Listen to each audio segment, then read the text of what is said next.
Welcome to another episode of Follow the Brand TV. I am your host, Grant McGaugh, CEO of 5-Star BDM, a 5-star personal brand and business development company. I want to take you on a journey through another deep dive into the world of personal branding and business development using compelling personal stories, business conversations, and tips to improve your brand. By listening to the Follow the Brand TV series, you will differentiate yourself from the competition and build trust with prospective clients and employers. You never get a second chance to make a first impression. Make it one that will set you apart, build confidence, and reflect who you are.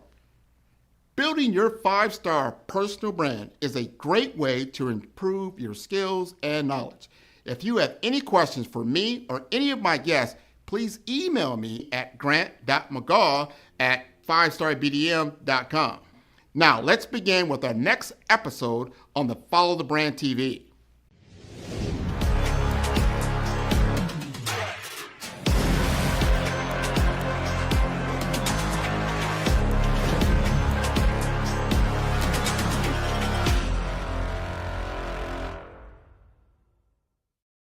Five-Star BDM, Brand Development Masters, is a professional consulting and advisory group keenly focused on business development services for the small to mid-sized business and entrepreneurs. Although every business is unique, they often share business development challenges that can be addressed through smart branding. Services include process improvement and operations, digital strategy and transformation, business intelligence, digital marketing, and personal branding. Our business and personal branding company has helped a number of professionals and organizations to optimize and grow. This results in more business, more opportunities, better reach, positive outcomes. Visit www.5starbdm.com today to learn more. Imagine stepping into a doctor's office only to realize that the medicine prescribed to you was never tested on people like you. This unsettling truth is at the heart of health equity. The question looms, are we being left behind in the pursuit of health equity? Medical research lacks diversity. Health disparities continue to widen, raising concerns about whether the care we receive is truly tailored for us. Damon House asks, when you go to the pharmacy, when you trust your doctor, are you really getting care tailored for you? Or are you an afterthought? This stark reality challenges us to confront the biases ingrained in the medical system, which was not built for everyone. We're here to talk about the truth. The medical system wasn't built for everyone. And when we're not in the room, the science isn't built for us either. Their voices echo the need for change and inclusion in healthcare. Grant McGaugh warns, clinical trials, precision medicine, artificial intelligence. The next wave of healthcare is coming, but will it include us? Damon adds, the reality is, if we don't take action now, the future of medicine will leave entire communities behind. The urgency to act is palpable as the future of healthcare hangs in the balance. The ACRP 2025 conference in New Orleans sets the stage for change. This isn't just a conversation, it's a call to action. The future of healthcare depends on who's in the room. Join the movement. Demand change. The future of health equity depends on us all. And what we're going to address today is how Black, brown, other underrepresented communities are not involved in that cycle and are being woefully left out on a consistent basis, meaning that treatments, medication, and so on and so forth is not tailored to us.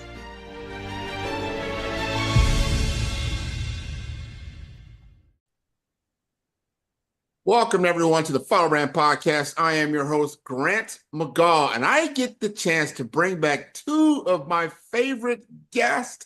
I cannot believe it. As we get close to the 200th show on Follow the Brand, I couldn't think of a better way to really get to this milestone without you. We've got Dr. Tania, we've got Damon House here, and we're going to have a real discussion. It's not just about technology. Last time we were here, we were talking about cybersecurity. We were talking about things that are going on in the emerging technology space with Damon House. Today, we're going to talk about some things that are very, very important for a lot of people, and especially underrepresented communities that we all represent. We're talking about awareness to action, advancing health equity and precision medicine today. And we're going to talk about how do we can take action around some things that are very, very important. So we're talking health equity, precision medicine, and the urgent need for action. So I want to introduce you now. First, we'll go to Dr. Tania, and then right after she finishes up, let's go over to Damon House, get us introduced, and let's talk about this important subject. Okay, well, I will not get on a soapbox so early. My name is Dr. Tania Marie Martin Mercado, Dr. Tania for short. I am the CEO of Frenetic. Frenetic is a biomedical research organization that is dedicated to bringing precision medicine to research in healthcare. The reason why this is important is the life cycle of how you get your over-the-counter medication has an entire back office cycle, starting with research and ending with patients. We as patients get those drugs after research has occurred. It's been released into the commercial space and then approved by your doctor, by the FDA, and then prescribed by your physician. So that's the life cycle of medication, of treatment, of care. Starts with research, ends with healthcare execution. And what we're going to address today is how Black, Brown, other underrepresented communities are not involved in that cycle and are being woefully left out on a consistent basis, meaning that treatments, medication, and so on and so forth is not tailored to us. Interesting. All right, Damon, let's hear from you. Not much left to be said. But hello, my name is Damon House. I have the joy of working with this woman every single day to hear this brilliance and much, much more. But yes, as she's talking about it, when we talk about the efficacy of how drugs are developed, when you go to a store and you say, I'd like Tylenol, or I'd like a prescription from your CVS, your doctor has written you a prescription that's tested for the everyone, not you as the only one.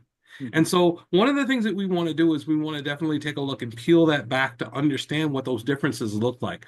Were those medicines, those drugs, were those treatments tested on people like you? Were they tested in your demographic, your age range, your gender range? Oftentimes, women don't get as much love in the clinical trials as men do. We can talk about things like BMI and the stigmas that are associated with models that have been developed around Eurocentric males. But that has followed us down into some of the processes and procedures in healthcare, electronic health records, prescriptions, treatment plans, even things that they do in critical emergency situations. And so we want to have this conversation to talk about the disparities in marginalized communities, unserved, underrepresented communities that don't actively participate in the healthcare system. And when we don't participate, it's harder for the system to support us because we're not part of those clinical trials. Yes, soapbox. I have many too. So let's go ahead and dive in. And I'm sure Dr. Tania and I might pull out one or two, might get up on it, and we might give our own sermon today.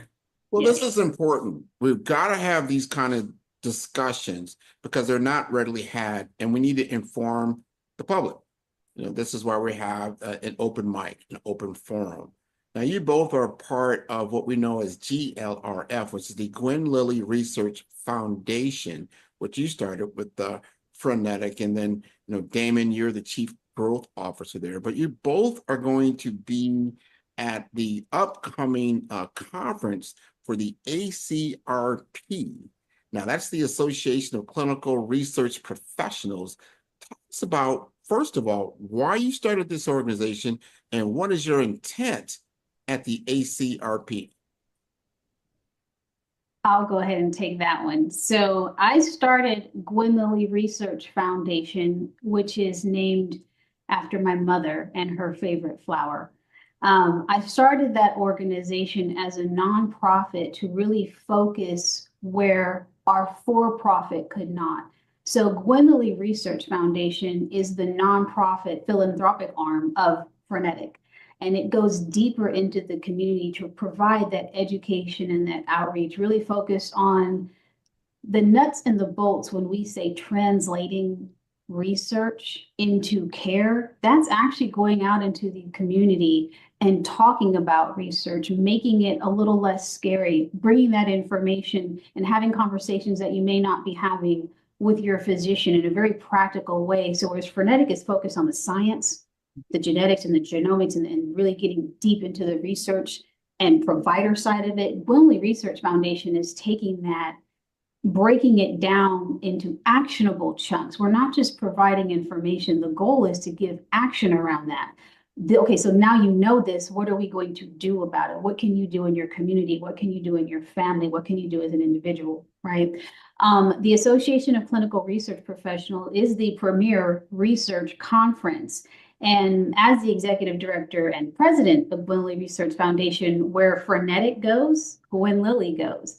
And Damon is one of our board members at the Gwendolyn Research Foundation. So he's Frenetic's chief growth officer. Where he goes, Gwendolyn Research Foundation goes. And it gives us this wonderful opportunity to bring what Frenetic is doing and breaking it down into the community, right? So this conference this year for ACRP is being held in New Orleans, which is where I was born and where I'm from.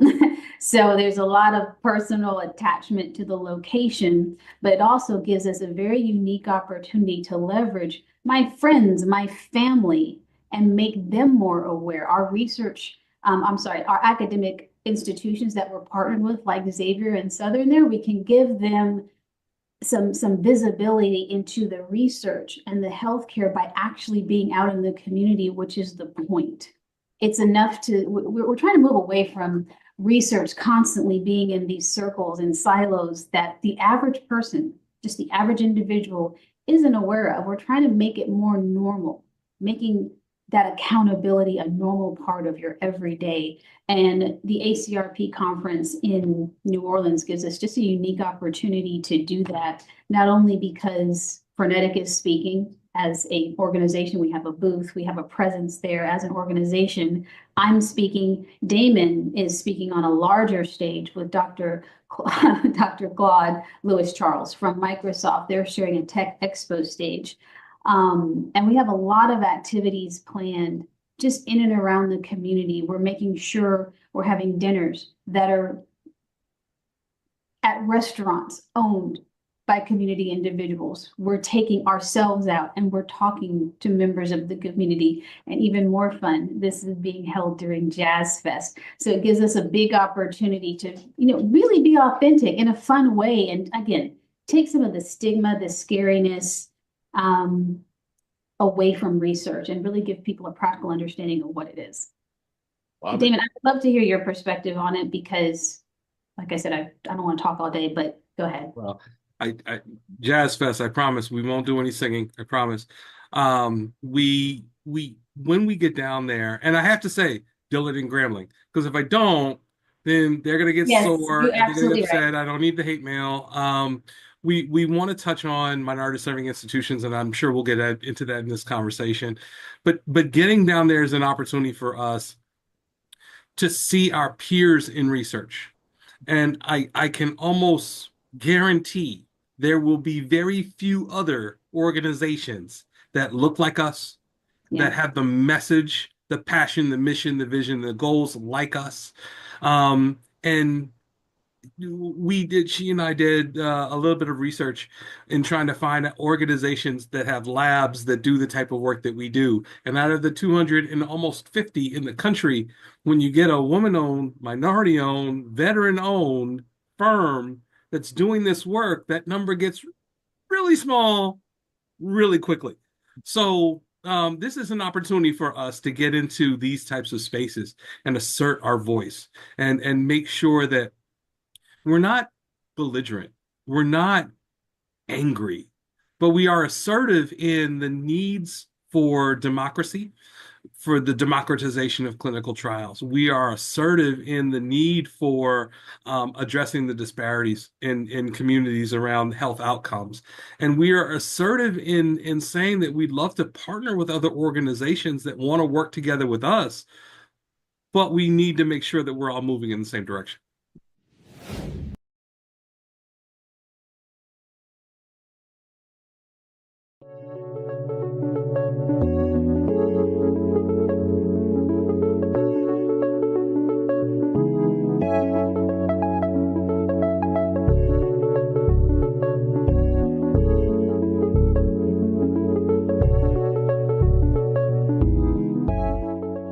My passion has been around helping communities of color and historically underrepresented and underserved communities, minority, rural, veterans, persons who are differently able, in the intersection of education, innovation, technology, industry, and let's throw some entrepreneurship in there just for fun.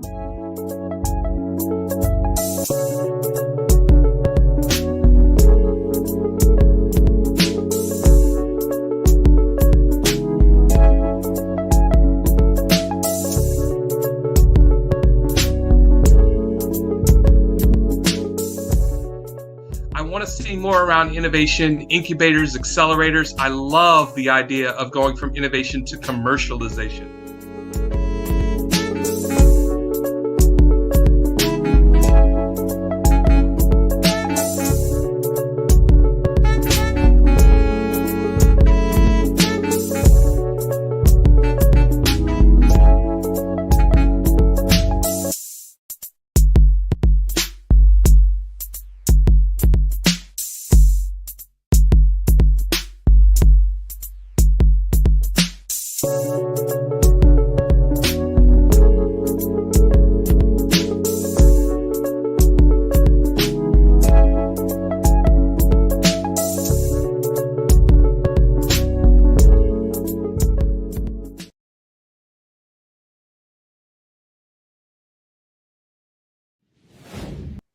Now we've got some input from both of you, and I always like to jump right in and talk to the elephant in the room. And for me, the elephant in the room is around, it's in the area of health equity, but what happens when a population of people are not in the room for research? And then, like right now, we have a measles outbreak that we haven't had in 25 years. What happens when a whole group of people, when they come out with different medicines and vaccines, are not accounted for? I want to bring this over to Dr. Tania. What are the implications of that? You have a lot of implicit bias buried deep into code.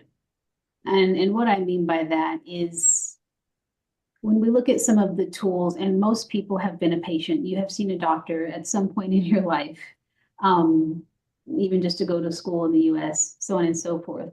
These days, very rarely are you seeing doctors and nurses write things down. It's a lot of computer-based interaction, and there's a lot of automation. There's a lot of tools in place, not only to help create measurements and diagnosis and dosages of medication, but even just simple things like, for example, the pulse ox, the little thing on your finger that didn't accurately measure melanated skin. That's a very real, very recent example of what that means not being in the room. Again, we need to be realistic and remember, when some of these things were created, particularly tools and resources like a pulse ox or other types of technology, it was based on male Eurocentric individuals, right? So now you fast forward a little bit and you start automating that information. The data hasn't really been improved. And that you can see that, just research any clinical trial on clinicaltrials.gov and look at their diversity breakout, which is required to be reported. So you can fact check, please do, actually. You can fact check this information. And so when you are not included in the design phase of some of this. So think of research like you're designing a drug, you're designing a treatment, you're designing a novel therapeutic. If you are not included in the room, if you're not included in that data set, then it's not for you. It's just that simple. How can you be included? And so take the emotion out of it and just look at it as ones and zeros. Your ones and zeros weren't in that data set because you literally were not there. You are not represented. So now fast forward and you have things like the pulse ox is just like I said, that's so recent, realizing that melanated people, it doesn't capture it the same way. And what are they doing? They're trying to create a new one. But they had to get to the place where we didn't know that was inaccurate, right? And think of how many other tools. Think of EGFR, the kidney measurement. Think of vaginal birth after cesarean. Black and brown people, the measurements, the mathematical calculation for Black and brown people adds more data than necessary to make it inequitable based on stigma that has long been since disproven, right? And so when you start thinking about these things and you start applying it to, again, the everyday person's healthcare, when you go to the doctor and that doctor or that nurse that is seeing you is looking on their computer, they're not personalizing that interaction to the point, well, I don't like you because of your skin color, so I'm going to do something nefarious. No, this is code, and also get over yourself. I'm going to be real honest about that. This is code, and take some accountability and think about the fact that you need to be involved in some of these conversations and some of these clinical trials and some of these question and answer sessions when your doctor says or the nurse says, do you have any questions? Ask some questions, be involved in that conversation because it turns into data. And that data needs to be captured in order for our healthcare, in order for our treatment plans to be more tailored, particularly when it becomes more and more automated, more and more artificial intelligence inserted into these, we need to be accounted for. So that is my soapbox. That is real talk, is what I call that. I want to sing this over to Damon because, when I met Damon, he was at Microsoft. I look at him as somebody, he knows, he understands what's happening from a technological plane. And I remember meeting him at the National Association of Health Service Executives. And first thing we talked about is that, it just seems to be that what's happening in digital technology is highly skewed, just to the same point you just said. Now, here's the question I have. What is the accountability? If you understand, you're a technologist, you're creating a product, let's say, a device, just like Dr. Tanya just talked about, who's accountable over there? Like, you know what? We really didn't test this in a certain geography, or we didn't take, really, maybe it's not for everybody, it's for certain people. I mean, who does that? Well, everybody, unfortunately. I mean, it really is that widespread. And just as a side note, Dr. Tanya and I have published an article on the implicit bias in artificial intelligence. So when we talk about explicit bias, I don't like you because you are fill in whatever blank that is. That's your explicit bias. You're too Black, you're too white, you're too loud, too old. Implicit bias is, oh, I like you, but dot dot dot. And so it's softer, and it's really not as harsh and abrasive, assertive, the word I used earlier. It's not as assertive. So really, when we look at a implicit bias, okay, yeah, you're a good enough person, but because you're African American, well, then I need to add a coefficient of X or decrease a coefficient of X to whatever I put onto your chart. And so that's the start of it. Dr. Tanya said, when you want that accountability and you want it at the start, when you create these, when you design them, but then you need them later on in the testing. And in that testing, and when you do in the market, yes, you need to go to different folks in the market and test it on them, but you also need diversity in the team that's designing and doing the tests. So you can have skewed tests. We found out years after the fact that SATs were slightly skewed. Go figure. So when you say that how is it possible for these major healthcare manufacturers to design this equipment and have the bias built in? They're basing it on the systems that are already in place. So they're not necessarily going to go against the grain, because then if they get into a major hospital facility and the hospital says, well, I need my data to look this way, and they go, but we've looked at it and this is a bias-free way, and they don't mesh, they don't get the sale. So they match up with the health record, the systems, the processes, what is already in place. I'm not going to say this to allay blame, but when you look at a Cerner, when you look at an Epic, those are two organizations that basically drive the electronic health record industry in the world. So if the biases are implicit and baked into what they're doing, any organization that then tailors itself to support those electronic health records now has carried forward that bias. And so it is subtle and soft and under the covers dangerous, because everybody says, well, no, I'm sure it's okay. I'm sure somebody's checked it out. And so they don't. And when you don't do that, you allow that bias to continue to manifest itself.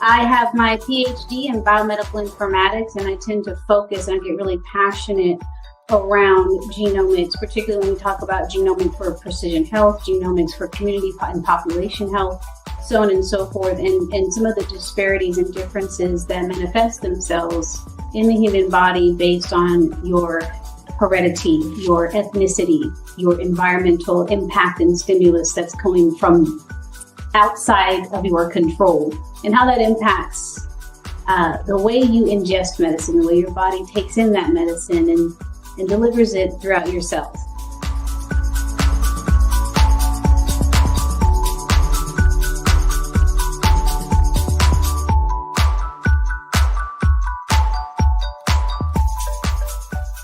Even though the drug is the same, the dosage is the same, the age, weight, blood pressure, all of these other vital signs may be the same, but the drug may manifest itself differently between these two demographics, just simply based on the differences in their genetic history and their genomes.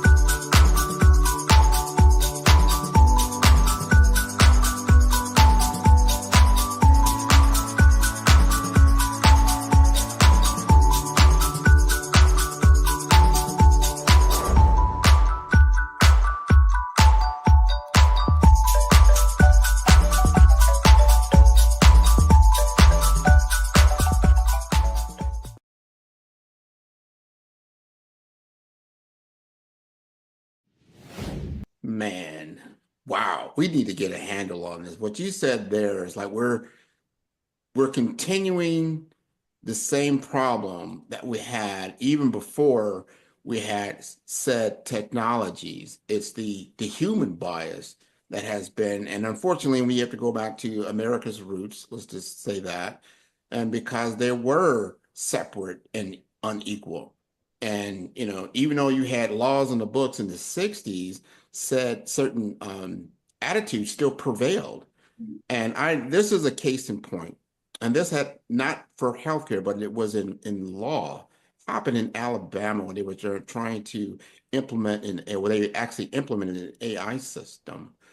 And what they did, they started pulling data from all the court records over, let's say, a 30 or 40-year period of time, and started using it against court cases. Well, when a African-American male came up before the court and the recommendations for sentencing or whatever it may be came out of the AI, you got to remember in Alabama in the 60s, 70s, even before, even after, highly biased toward African-American males. So when it came to any kind of judgment that came out, it was harsher. And they began to look at this like, wow, this person over here got, let's just say it was 2 years for a similar crime. This person over here got 20 years. Like, why is the machine recommending that? We've got to be very careful about what we're doing. Maybe it wasn't intended that way, but there are consequences that take place. And so now I'm going to bring it back to, we just talked a little bit about health equity. Now we start getting into precision medicine. We're trying to come there. Do you feel the fabric of precision medicine could be a way to get us to a higher level of an unbiased look at these kinds of data? Let me take this one first. So you talked about it from a legal perspective, and I'm actually very familiar with how they're doing that. Other states are trying to pursue similar guidelines. Let's go back to health. Body mass index was designed by a European scientist when he wanted to design what the ideal man is. And so he looked around him and found European men around him, not even women. And BMI was then based on his studies back then of not studying women, but only studying white men. And it then kind of came down to the point now where it is such an intrinsic part of health diagnoses today that it's just people know what BMI is, but it never accounted for the higher amount of muscle mass that African Americans have and are still healthy, or the lower levels of muscle mass that Asian Americans may have over their Eurocentric counterparts, and their numbers are often skewed. And now that gets baked into these systems. So when you start to say, how can precision medicine uncover what this looks like? We have to start tearing away those fundamentals of our healthcare system and really identifying who are you as an individual and what does healthy look like for you as an individual, not comparing you to a standard. Because a lot of those standards were developed back in the 40s and 50s where they didn't have enough data on Hispanics, Asian Americans, African Americans, or Black Americans. And so they made assumptions. Mm-hmm. And those assumptions still exist today as standards. What precision medicine does is it puts those to the side and it says, okay, who are you? And takes a more comprehensive view of you as an individual, and then starts to tailor how we can treat you. Now, Dr. Tania will go into the genetics and the genomics and the pharmacogenomics and the epigenetics and the other stuff, words that it took me a really long time to learn because they're another language. But, and I want to come back to this later on, sometimes your own doctor may not know. And that's critically important too. I want to hear from Dr. Tania. So Damon hit the nail on the head, and I'm going to address your question. Precision medicine has an opportunity to compare you to yourself. And just inherently saying that, you can see how that might adjust the standard because now the standard is you, right? And so it's not necessarily reinventing all of that code because no hospital or healthcare system, I mean, let's just be very honest, the cost of recode at that scale is massive. And no one wants to take it on, especially in our system where providers, nurses are woefully understaffed. It's a nationwide fact. So let's not try to boil the ocean there, but precision medicine has an opportunity to narrow that focus a little bit, take into accountability, I'm going to say it, not only your genetics, but your genomics. So if you live, for example, genomics is not only your genes, but other influences like your environment, like your diet, like your lifestyle. You can, and when Damon mentioned epigenetics, that is where your particular genetic makeup is adjusted based on you, how you're eating, Your alcohol consumption is a very real one. What can be passed down over generation, so on and so forth. And that can slightly tailor really pollutant environments can adjust how those genes turn off and on, not their existence, but whether or not they're off and on. So all of that to say, when we start looking at precision medicine and we start taking in a holistic view of an individual versus some sort of best practice from the 1950s, you can see how precision medicine has an opportunity to really tailor a treatment or a care plan, not only to you as an individual, but the population that you may be a part of. And now we start getting into, like I said, not boiling the ocean, but we can actually start to have drug dosages tailored to how much you weigh. Have you ever seen a really frail person who's maybe elderly get the same dosage of a medication of someone that's like 20 years old and twice their size? You know, again, that's automated, it's not on purpose, but this is the kind of thing that happens. And so tailoring something just that simple so that the outcomes are more appropriate, more applicable, have a better opportunity for wellness, you know, than some of these best practices. So we get really excited about precision medicine at Frenetic because it has an opportunity to change the game. And as people start demanding care at home, because you can these days, people don't want to go to the doctor just for something simple if they can avoid it. I am being a little elitist when I say that because there's an entire separate section of the population where that is the only option that they have due to infrastructure issues where they live, so on and so forth, so think bandwidth. However, take that out of the picture and you start thinking about the capability of being treated at home. It's the possibilities are endless. It's a green playing field, Grant. It's a green playing field. This is really exciting. important information. You both have given great information and great information to the audience about the why and the what. We still want more information about Frenetic.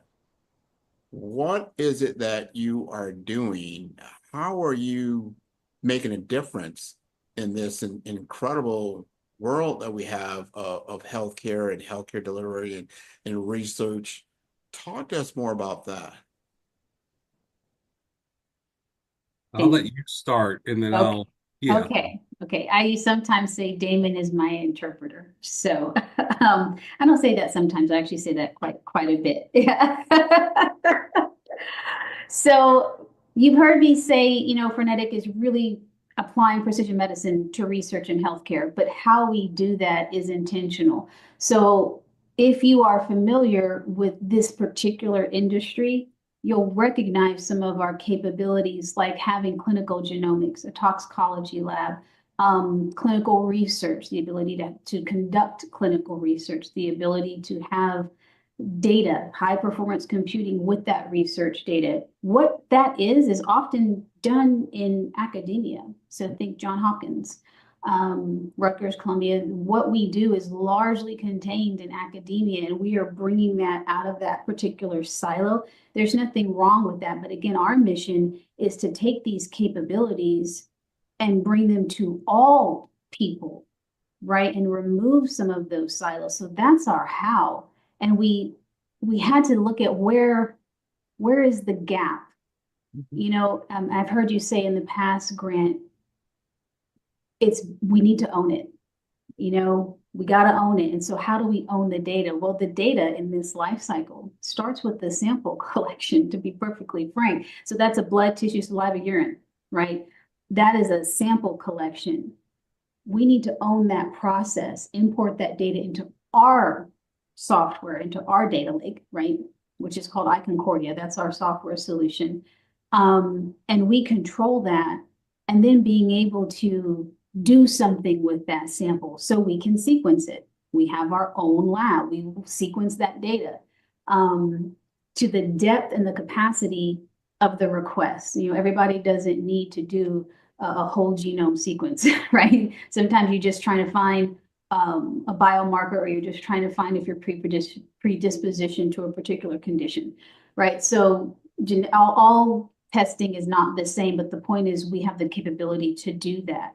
And then again, take that information, import it into your medical record, give you that detailed report that goes beyond a yes, no type of report, really get down and explain what those test results mean. And then on the research side, being able to talk with our sponsors. So a sponsor is any third party that's paying for research. So think about the FDA, think about Pfizer, all of these other organizations, those are sponsors. So the sponsor, they have their own goals.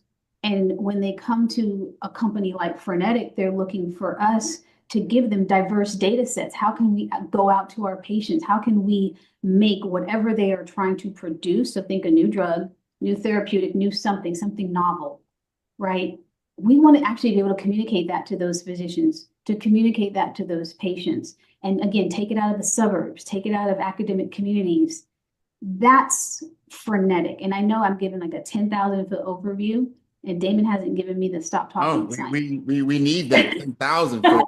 We get 2 grand, but I think we get the general idea for sure. So Damon, give us your piece. So as a growth officer for Frenetic, it's my job to figure out how to translate that genius into market readiness. And so the way that I try and envision it and approach it is, how can I bring that set of capabilities to hospitals, private practices, universities, institutions, and others to show them how these capabilities can support them in what they do. So if you think about a typical hospital, they may be using, say, genetic and genomic testing, but they may not. The penetration is really only about 60%. When we get to FQHCs, it drops down to 50% for genetic, but genomic drops down to about 30%. So they don't have these tools in their tool belt to help the patient who walks in the door to understand what may be wrong. The good thing about genetics and genomics is it can help to identify what you may have a strong predisposition for. So if you've got diabetes, you got it, and the test is going to say it, and okay, that's fine. But now, what about your son, your daughter, your niece, your nephew, your sister, your brother? They can get tested. Cancer, same thing. They can get tested, and they can identify if they have a predisposition for that chronic illness.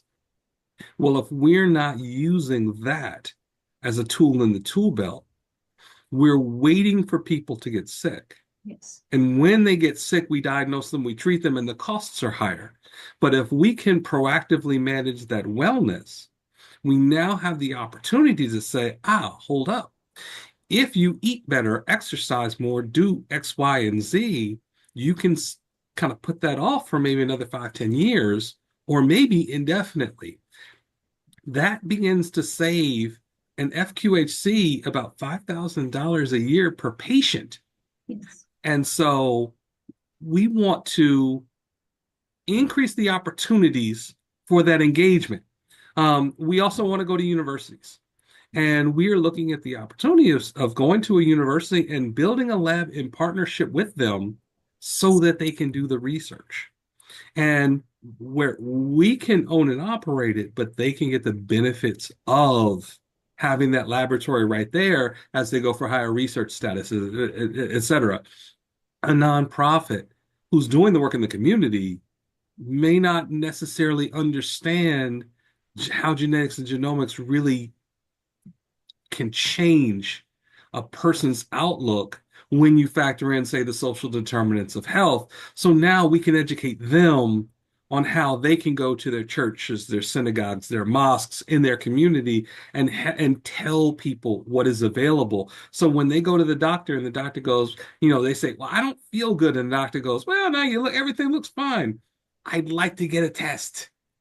And they have that right, and it's covered by insurance. Yes. Those are the kinds of conversations where we come in. We want to have those conversations. We want to foster them. We want to support them.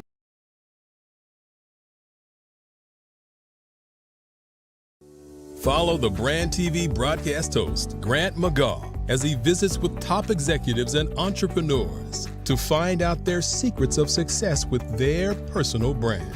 Follow the Brand TV broadcast host as he focuses on brand development to build better relationships, bring value to your business, relationships, and career.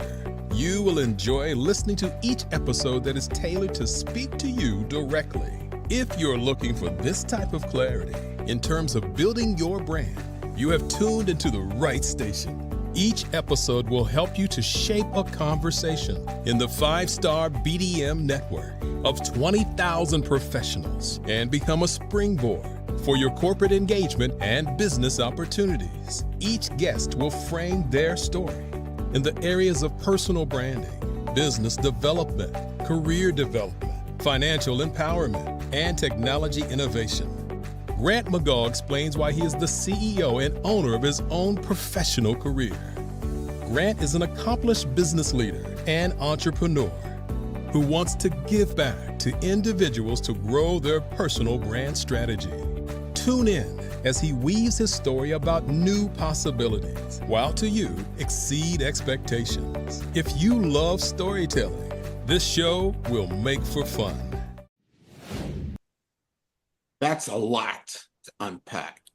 Meaning, I love everything both of you just said. Like, yeah, we need to do this yesterday. Why aren't we doing this? I even remember what you were talking about, federally qualified health centers. Most of those are people that are being treated are people of color, Black and brown people. So, wow, only 30% or 70%.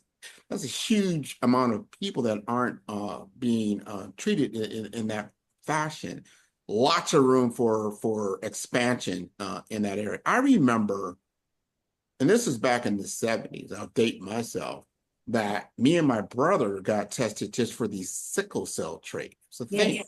Right? You got tested, like, oh, do you have the sickle cell trait or not? Then you kind of knew, like, all right, you might have the trait, but if you get to with someone else's trait, you could, your child could potentially get sickle cell. So it was there, right? Right, this predisposition, what you guys are talking about, I love that. So why weren't we doing that? Especially when, and I know this for the Black community, our consumption of salt is too high. Our consumption of sugar is too high. Our obesity rate is too high. There are certain things that we're doing that we probably could change. And if we have more awareness, I'm going to speak to the other elephant in the room when we talk about ownership, right? We got to take ownership as a people for our health, our preventative health, health and wellness. Is that what your nonprofit arm is doing? Help me understand that more clearly.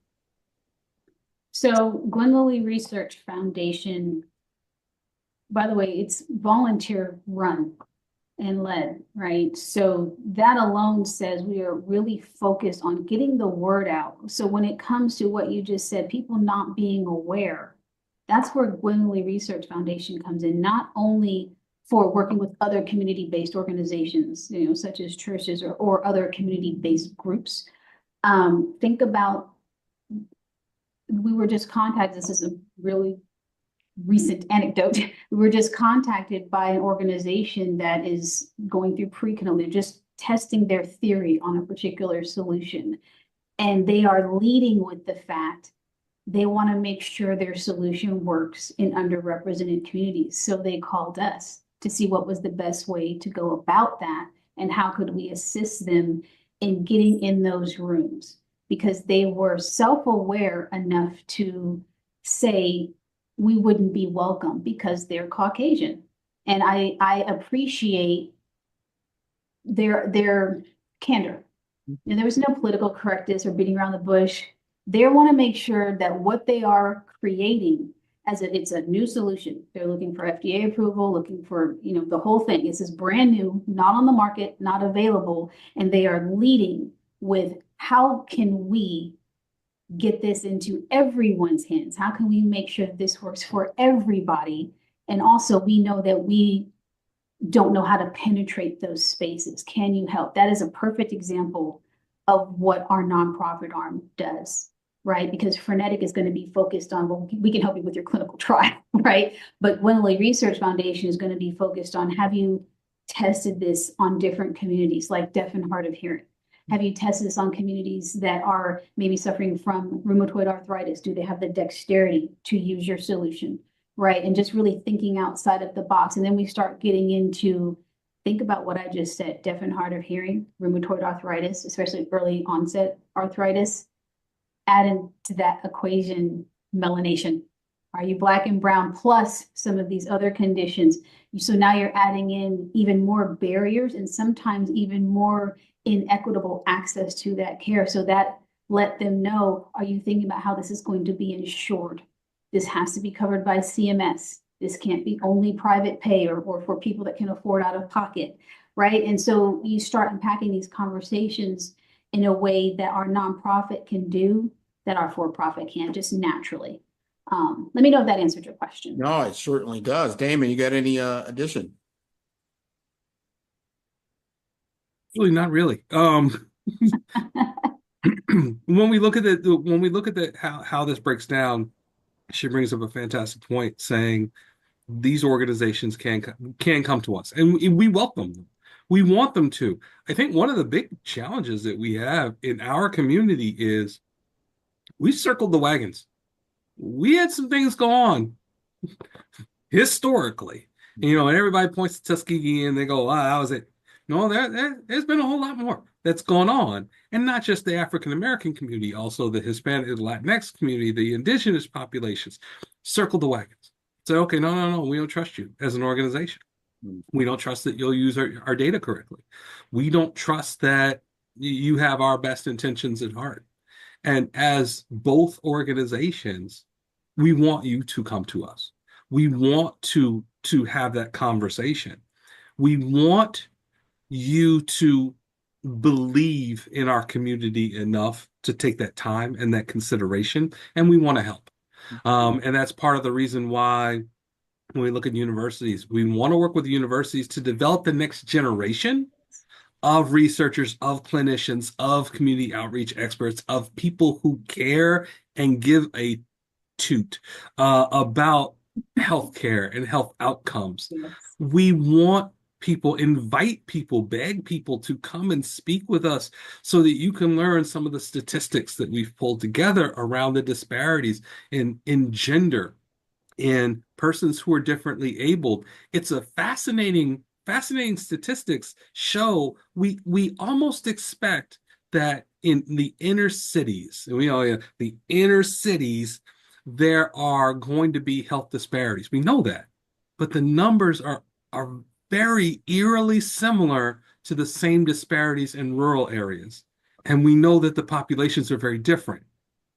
So come to us and allow us to work together with you. We are not just trying to save minorities. We want to save marginalized communities. Yes. And sadly, that's also women. Yes. That's veterans. Those are the people who live next door to us, who live in our house, who are our sons and daughters. Come to us and have these conversations. Ask these questions. We're happy to answer them. Yes. I'm glad you brought all this up. We're going to wrap up. This has been wonderful. But before I do, my thing with the healthcare system is I've learned a lot of different things over my time.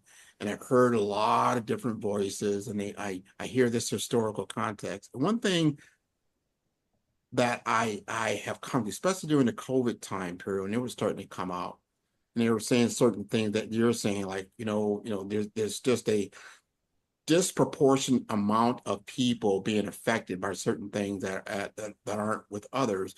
But then we have this huge population that is not being involved. They're not doing the trials. They're not doing this and doing that. And then you go back to why. And the why always comes down to, well, you treated these people poorly.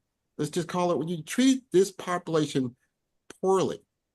And your answer to that was not a very good apology. I was very honest. I said, did you ever apologize to just specifically Black people? Hey, you know what? I'm sorry that I experimented on you without your will and caused great pain. I'm sorry.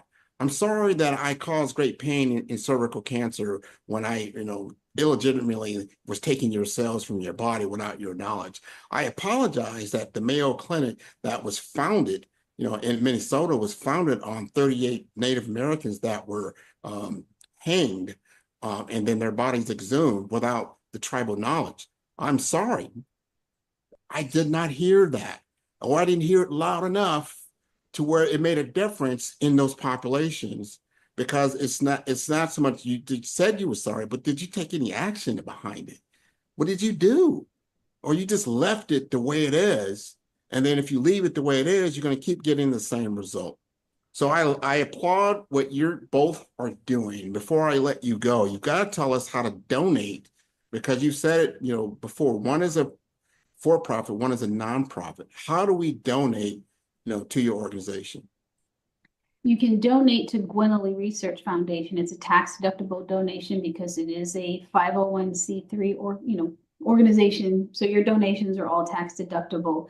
We have a couple tiers for corporate donations, particularly corporate donations for ACRP. We can provide a link to that. Our donation page is on our website, which is gwenlilly.org, Lilly with one L. And Grant, you'll be able to put this in text. Okay. Then we have individual donations as well. We'll have a link to that. And then just general corporate sponsorships, because again, we do want to work with organizations that have a commitment to moving this forward. And there will be a link to that. So that's how you would donate. Thank you. And I'd also like to add that as we think about Frenetic, it's not a nonprofit. So donating to us we'd love to work with you.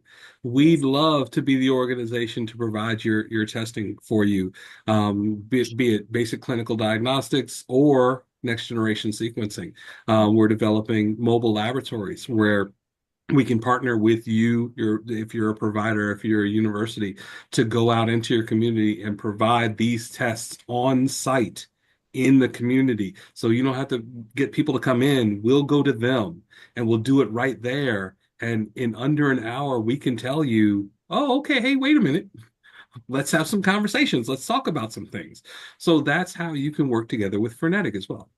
Yes. Awesome. This has been a fantastic episode. I want to encourage both of your entire audience to tune in to all the episodes of Follow the Brand at 5-Star BDM. That is the number 5. That star, that's B for brand, D for development, M for master.com. Before I let you leave, you got to tell us, I know you said it was during the Jazz Fest, but what is the exact date for the ACRP?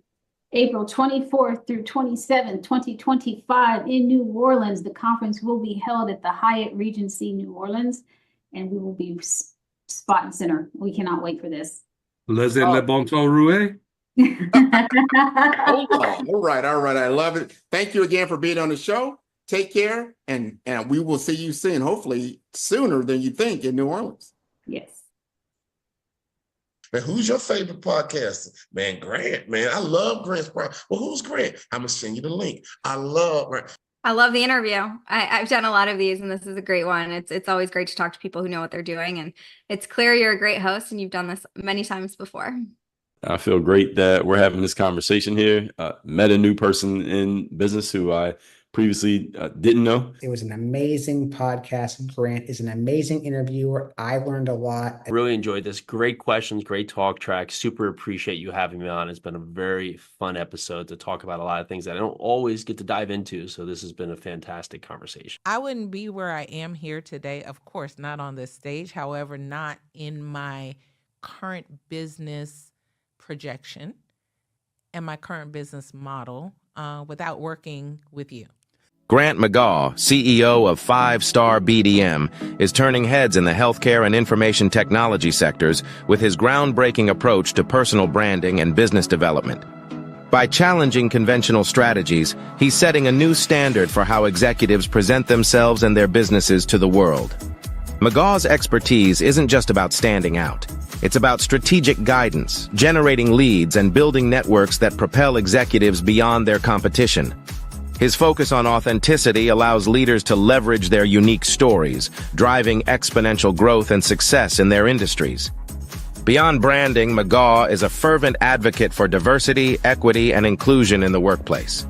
He's committed to helping organizations cultivate environments where innovation and collaboration thrive through inclusive cultures. And for those eager to dive deeper, McGaw hosts the Follow the Brand podcast. Here, he unpacks the intricacies of personal branding and business growth, offering valuable insights for professionals eager to redefine their identities and share their narratives with the world.